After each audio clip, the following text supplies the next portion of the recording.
হে সদাপ্রভু, আমি তোমার প্রশংসা করব। তুমি যদিও আমার উপরে ক্রুদ্ধ ছিলে, তোমার ক্রোধ কিন্তু ফিরে গেছে, আর তুমি আমাকে সান্ত্বনা দিয়েছ। নিশ্চয় ঈশ্বর আমার পরিত্রাণ।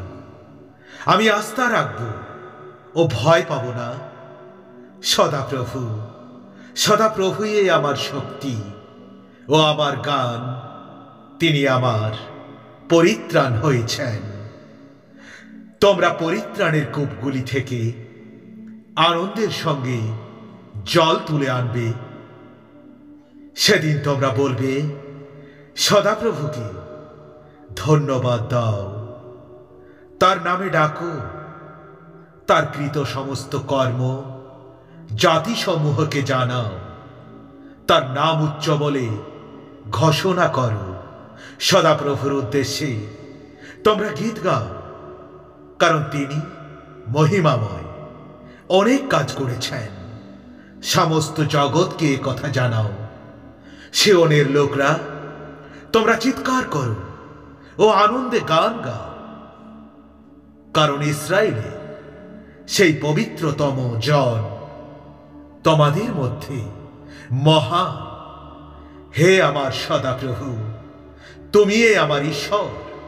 আমি তোমার নাম উঁচুতে তুলে ধরব ও তোমার নামের প্রশংসা করব, কারণ নিখুঁত বিশ্বস্ততায় তুমি বিস্ময়কর সব কাজ করেছ, যেগুলির পরিকল্পনা তুমি বহু পূর্বেই করেছিলে।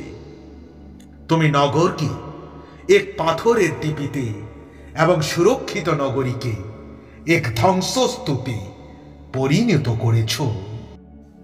বিদেশীদের দুর্গ আর নগর নয়, তা আর কখনো পুনর্নির্মিত হবে না। সেই কারণে শক্তিশালী লোকরা তোমাকে সম্মান করবে। নির্মম জাতিদের নগরগুলি তোমার প্রতি সম্ভ্রম প্রদর্শন করবে। তুমি দরিদ্রদের জন্য এক আশ্রয়স্থান হয়েছ, দুর্দশায় হয়েছ নিঃস্ব ব্যক্তির স্মরণ স্থান, প্রবল ঝড়ে রক্ষা পাওয়ার জায়গা ও উত্তপ্ত থেকে রক্ষা পাওয়ার ছায়া সদৃশ্য। কারণ নির্মম ব্যক্তিদের শ্বাস প্রশ্বাস যেমন কোনো দেওয়ালে প্রবাহিত হওয়া উল্কার মতো, এবং যেন মরুভূমির উত্তাপের মতো। তুমি বিদেশীদের চিৎকার থামিয়ে থাকো প্রভু। যেমন মেঘের ছায়ায় উত্তাপ কমে আসে, সেইভাবেই নির্মম লোকদের গীত স্তব্ধ হয়ে গেছে। এই পর্বতের উপরে সর্বশক্তিমান সদাপ্রভু প্রস্তুত করবেন সমস্ত জাতির জন্য উৎকৃষ্ট খাদ্যের মহাভোজ, পুরনো দ্রাক্ষারসের এক পানসভা, সর্বোৎকৃষ্ট মাংস ও উৎকৃষ্টতম দ্রাক্ষারস সমন্বিত ভোজ। এই পর্বতের উপরে তিনি ধ্বংস করবেন সব জাতিকে। ঢেকে রাখা সেই চাদর, সেই আচ্ছাদন যা সব জাতিকে রেখেছিল আবৃত, তিনি চিরকালের জন্য মৃত্যুকে গ্রাস করবেন। সর্বভৌম সদাপ্রভু সকলের মুখ থেকে চোখের জল মুছিয়ে দেবেন। তিনি সমস্ত পৃথিবী থেকে তার প্রজাদের দুর্নাম ঘুচিয়ে দেবেন। সদাপ্রভু এ কথাই বলেছেন। সেই দিন তারা বলবে, নিশ্চয়ই ইনি আমাদের ঈশ্বর, আমরা তার উপরে আস্থা রেখেছি, আর তিনি আমাদের রক্ষা করেছেন। ইনি এই সদাপ্রভু, আমরা তার উপরে বিশ্বাস করেছি। এসো আমরা তার দেওয়া পরিত্রাণে আনন্দ করি ও উল্লসিত হই।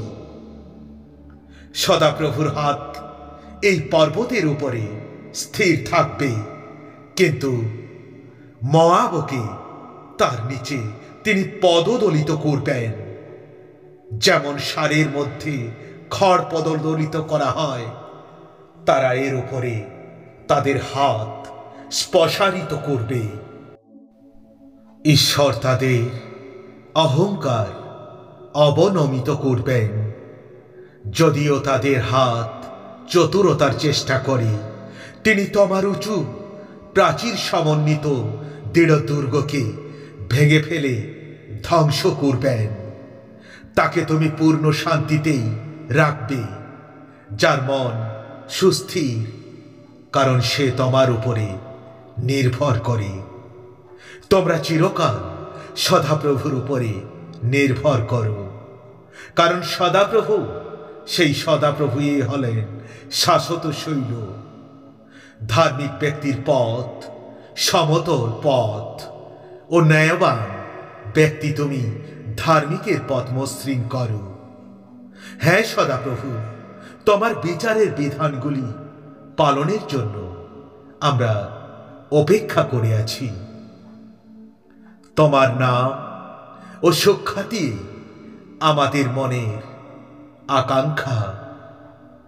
রাত্রে আমার প্রাণ তোমার জন্য আকুল হয়, সকালে আমার আত্মা তোমার অপেক্ষা করে। প্রভু,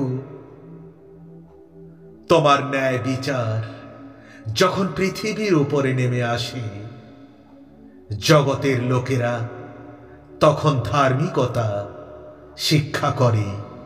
হে সদাপ্রভু, তুমি আমাদের জন্য শান্তি প্রতিষ্ঠা করো। আমরা যা কিছু করতে পেরেছি সবই তুমি আমাদের জন্য করেছ। হে সদাপ্রভু, আমাদের ঈশ্বর, তুমি ছাড়া অন্য প্রভুরা আমাদের শাসন করছে, কিন্তু আমরা কেবলমাত্র তোমার নাম কি সম্মান করি। প্রভু, হে সদাপ্রভু, আমাদের প্রতি দয়ালু হও। আমরা তোমার প্রতীক্ষায় আছি। প্রভু, প্রতি প্রভাতে তুমি আমাদের শক্তি হও। বিপর্যয়ের সময়ে আমাদের পরিত্রাণ হও। তোমার কণ্ঠস্বরের বজ্র নির্ঘোষে জাতিরা পলায়ন করে। তুমি যখন উঠে দাঁড়াও, সব দেশ ছিন্ন ভিন্ন হয়। সদাপ্রভুই আমাদের ন্যায় বিচারক, সদাপ্রভুই আমাদের আইনদাতা, সদাপ্রভু আমাদের মহারাজ। তিনি আমাদের পরিত্রাণ করবেন। জয় যিশু। ধন্যবাদ।